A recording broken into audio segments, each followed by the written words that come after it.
Mon invité ce soir est Ronnie Sidbon. Ronnie Sidbon, vous le connaissez ou vous ne le connaissez pas, mais vous gagnerez à le connaître parce que c'est très original sa démarche. Il a décidé de ne pas être simplement dans les explications de la philosophie de la Alia et des jeunes, mais d'apporter des solutions pratiques aux problèmes qui sont posés aux jeunes qui font leur Alia, plus particulièrement aux ados qui doivent à terme passer le bac. Ronnie Sidbon, bonjour. Bonjour, merci beaucoup pour votre invitation, je suis ravi d'être là. Eh ben, on est ravis de te recevoir aussi. Alors, on va expliquer ton projet. Ton projet s'appelle WeBack, tu as monté un tas de trucs. Mais avant de rentrer dans le vif du sujet, on va essayer d'expliquer un peu pourquoi tu es la bonne personne pour monter ce genre de projet. Et pour ça, vu que tu as la prétention de préparer des jeunes à des examens, et plus particulièrement au bac israélien, eh bien, on va te poser quelques petites questions pour commencer, pour voir si tu es à la hauteur de la tâche quand même. T'es bon ? Je suis prêt. Ah, t'es prêt ? Alors, quand un jeune Olé Khadash arrive avec sa famille, c'est complètement paumé parce qu'ils entendent des mots du style les yechidot, combien de yechidot tu vas passer, combien de yechidot, et ils ne savent même pas ce que ça veut dire ce mot-là. Alors, qu'est-ce que ça veut dire les yechidot ? Alors, les yechidot, c'est un niveau de difficulté. On se sert des yechidot pour mesurer la difficulté dans une matière. Ok. Pour toutes les matières obligatoires pour passer le bac, les élèves ils sont tous par défaut dans l'Yechida numéro 2, excepté les maths et l'anglais. En maths et en anglais, on peut être en Yechida 3, Yechida 4 ou Yechida 5. Ça dépend du niveau de l'élève, en fait, c'est Yechidot, il va choisir Tout à fait. Alors, en quelque sorte, il y a une répartition qui se fait. Bien, si t'es Olé Khadash, t'es directement avec les types à la traîne. C'est vrai que quand on est le Hadash, c'est plus difficile. On a plus tendance à se retrouver à la traîne, mais ça peut se réparer. Il y a une répartition qui se fait autour de la seconde en général. Okay. Et en fonction des notes qu'on a obtenues toute l'année, et des contrôles qui vont déterminer dans quel Yechida on va être, c'est ça qui va en fait déterminer si on va être en 5, en 4 ou en 3. D'accord. Maintenant, les yechidot, par exemple, quelqu'un qui est en 2, il peut passer en 3 ou en 4, comment ça marche ? Alors, pour les matières qui ne sont pas maths et anglais, on est en 2 yechidot par défaut. S'il y a un élève qui adore une matière en particulier, par exemple l'histoire, et qu'il a envie de faire 5 yechidot en histoire, c'est possible, ça s'appelle une achava, mais c'est plutôt rare, et pour ma part, je connais aucun Olé Khadash qui est passé par là. Donc, pour les matières de base qui ne sont pas maths et anglais, c'est 2 yechidot. Ok, alors on va retenir tout ça. Maintenant, il y a un autre mot qui revient très souvent dans le vocabulaire que les Olim ne comprennent pas, et qui est du chinois pour eux, c'est qu'une fois qu'ils ont compris les yechidot, on leur dit « Et les mégamotes alors, qu'est-ce que tu as appris comme mégama ? C'est quoi ta mégama ?» Et là, on est reparti dans les rayons gamma. C'est ça. Là aussi, c'est tout un sujet.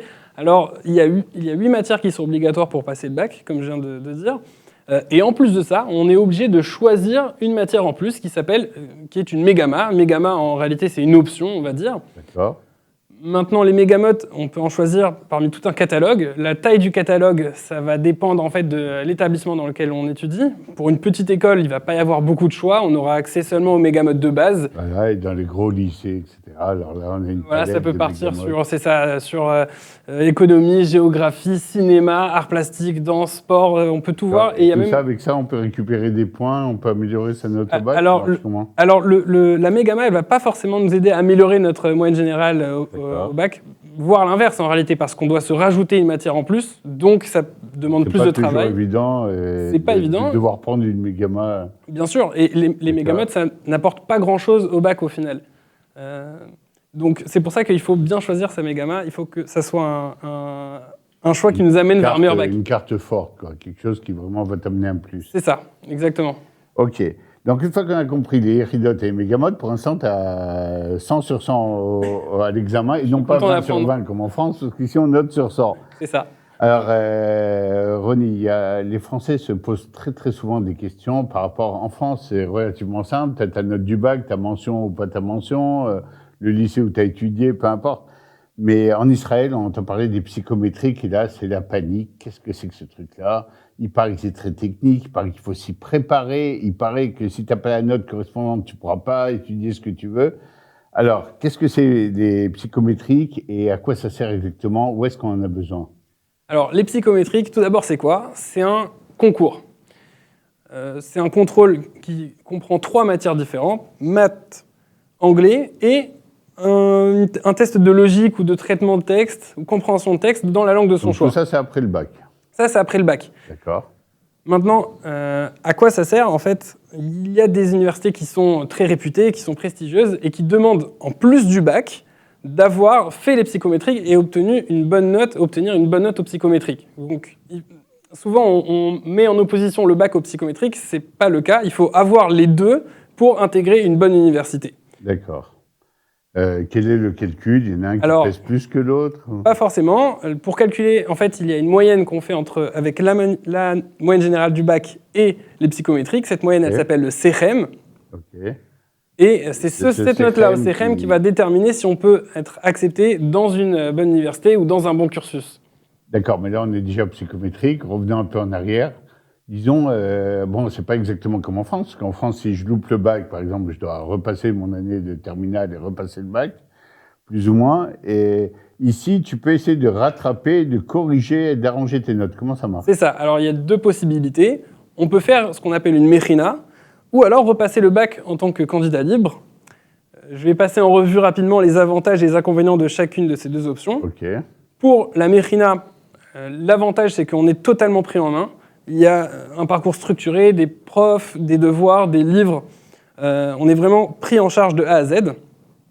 Et l'autre avantage, c'est que parfois, dans certaines conditions, ça peut être plus facile que de repasser le bac.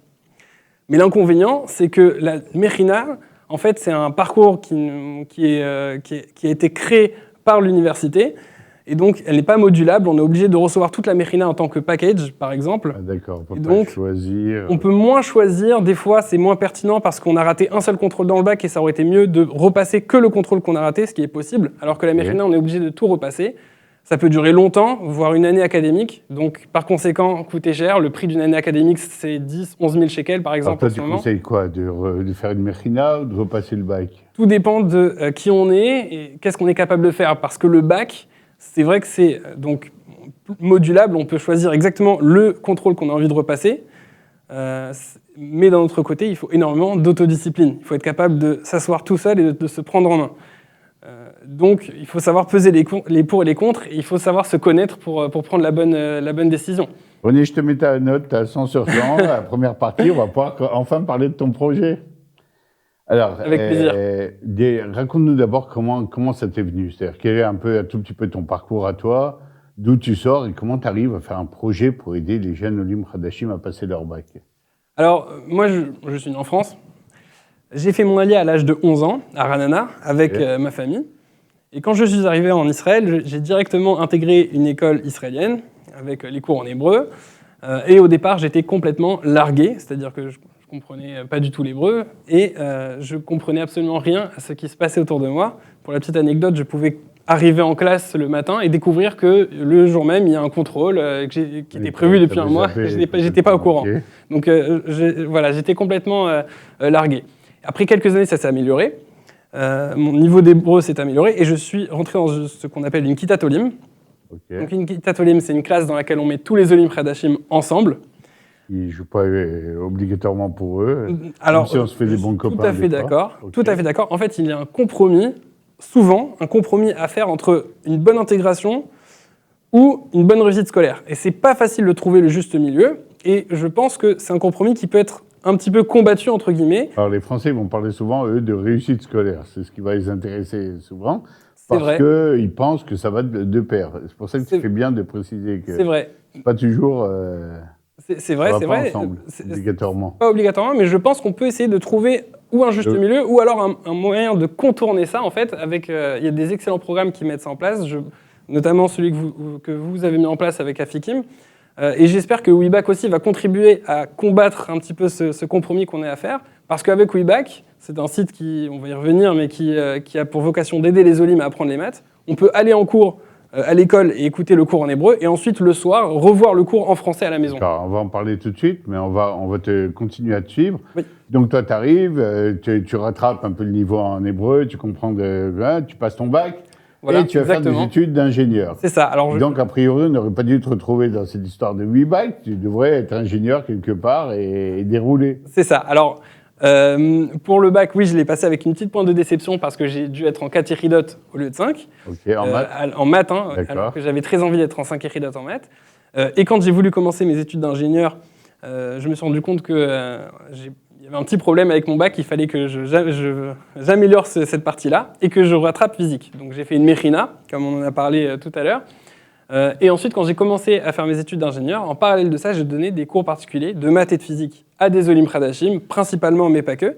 Et j'ai remarqué que les difficultés que moi j'ai rencontrées quand j'étais à l'école, elles sont propres à tous les Olim, elles sont spécifiques aux Olim Khadachim.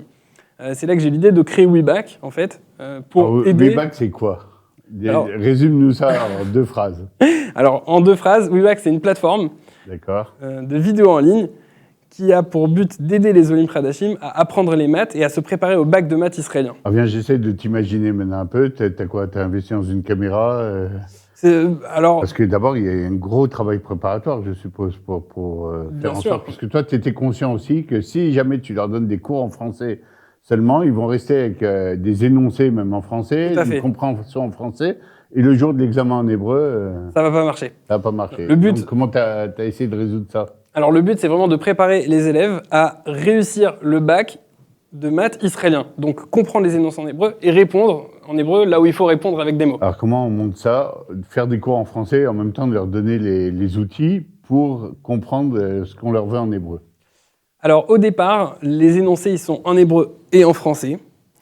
Pour chaque chapitre de WeBack, parce que j'ai créé un programme structuré dans un ordre précis avec des chapitres, pour chaque chapitre, on a au départ un petit dictionnaire avec les termes techniques à connaître en hébreu et en français. Et au début, en tout cas pour le programme de la seconde, quand je parle qu'en français, et les termes techniques, je les donne et en hébreu et en français. Et petit à petit, j'enlève le français, donc les énoncés qui étaient au départ traduits, ils vont être plus qu'en hébreu. Très technique. Mais bien sûr, au début de chaque vidéo, je traduis l'énoncé pour ceux qui ont, à l'oral, pour ceux qui ont quand même du mal. Et j'essaye petit à petit de m'orienter que vers l'hébreu. C'est technique. Moi, j'aime beaucoup la réflexion parce que le fait que tu aies cerné le problème et que tu essayes d'apporter une solution, c'est assez intéressant. Mais alors, comment ça marche ? C'est des abonnements, c'est un abonnement à l'année, ça marche comment ? C'est ça. Alors, comme c'est un nouveau produit, j'ai vraiment voulu que tout le monde puisse venir et l'essayer. Donc, ce que j'ai fixé en tant que départ, on va dire, c'est un abonnement à 100 shekels par mois, sans aucun engagement. Donc, c'était ton business model, tu t'es dit, tu as fait ton calcul, et ça peut marcher si. Et comment ça marche sur le terrain ? Comment tu recrutes les nouveaux élèves ? Il faut qu'on te connaisse d'abord, qu'on connaisse le projet, ensuite qu'on accepte ta façon de travailler, etc., qu'on la valide, qu'on soit prêt à payer. Ça fait quand même beaucoup de questions. Bien sûr, c'est pas évident. Je pense que le bouche-oreille, ça reste le moteur le plus puissant, on va dire, pour se faire connaître. Et puis, j'essaye de communiquer sur les réseaux sociaux. Vous pouvez me retrouver sur Facebook et au travers d'émissions. Tes clients, c'est qui ? Des Olim Khadachim, essentiellement ? Alors, c'est des Olim Khadachim. Il faut convaincre les parents et les jeunes. Exactement, il faut savoir parler à tout le monde. C'est des Olim Khadachim qui viennent des 4 coins d'Israël. J'ai des abonnés d'Ashdod, de Jérusalem, du centre, du Tzafon. Et aussi des institutions. Donc, on collabore via votre programme que vous avez monté avec Afikim.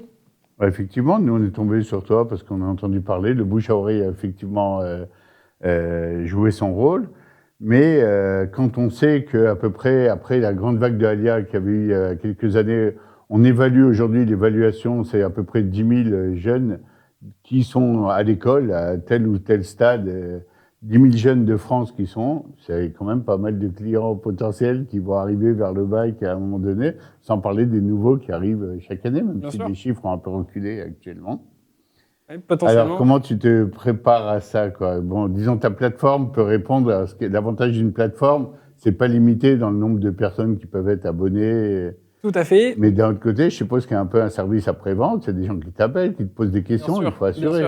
Bien sûr, tout à fait. Alors, le nombre d'abonnés va influencer un petit peu sur la quantité de travail que j'ai à fournir parce qu'il y a un suivi. Chaque élève, en fait, je prends un petit peu de ces nouvelles de temps en temps. Chaque abonné, je leur dis et redis qu'ils n'hésitent pas à m'envoyer toutes les questions qu'ils ont. Donc effectivement, ils me posent des questions de temps en temps.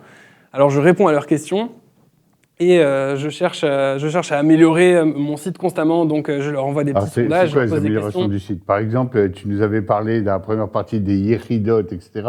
Ça répond à quel Yehidot en maths, ton programme? Alors le programme, il est pour les 4 et 5 Yehidot. Okay. Le programme de seconde et première est complètement terminé. Pour la terminale, j'ai terminé aussi le programme de 4 Yehidot. Tous les soirs, tu t'assois et tu t'enregistres? C'est ça, oui, j'enregistre. Tu montes tes cours et t'enregistres? Je monte, je remonte, il y a le montage, j'écris les questions. Combien d'heures de travail pour monter ce que tu as monté? C'est des centaines d'heures, voire des milliers d'heures plutôt. Ouais. Je ne les ai pas comptées, mais c'est des milliers d'heures. C'est un projet sur lequel je travaille depuis plus de 2 ans. Ouais. Ah ouais. Bah écoute, on peut que te féliciter. Combien doit payer un abonné? Pour être abonné un mois, un an? Un abonné, c'est 100 shekels par mois, sans engagement. Sans engagement. Chaque fin de mois, il peut dire non, j'arrête. Tout à fait, oui. Il m'envoie un message. Il peut revenir 2 mois après en disant finalement, je ne m'en sors pas. Bien sûr, bien sûr. Comment tu gères tout ça? Tu es tout seul à gérer ce truc-là? Oui, je suis tout seul. Tout seul pour l'instant. Même, c'est une machine de savoir que le type, il est abonné, il n'est pas abonné, c'est ouvert, c'est fermé. C'est vrai, bah c'est un travail à temps plein. Donc, je suis dessus à temps plein en ce moment. Bah écoute, juste avant de te féliciter et de te dire bonne chance pour la suite, etc., viens, on se projette dans 1 an, 2 ans, WeBack, il se trouve où? Alors, mon rêve pour WeBack, c'est que WeBack devienne en fait le site idéal dans lequel les Olim Hadashim vont pour se préparer à passer le bac, apprendre le programme qu'il faut connaître. Ton rêve, il s'arrête aux maths seulement? Alors voilà, pour l'instant, j'ai commencé avec les maths parce que c'est le plus important. Quand on rentre dans ton site, on voit quand même, tu donnes des tuyaux aux parents, tu leur expliques des choses, et tu ne parles pas que de maths. Oui, le but, à terme, j'aimerais vraiment pouvoir mettre toutes les matières sur le site pour qu'on puisse vraiment tout étudier. Toutes les matières obligatoires, en tout cas, pour un court ou moyen terme.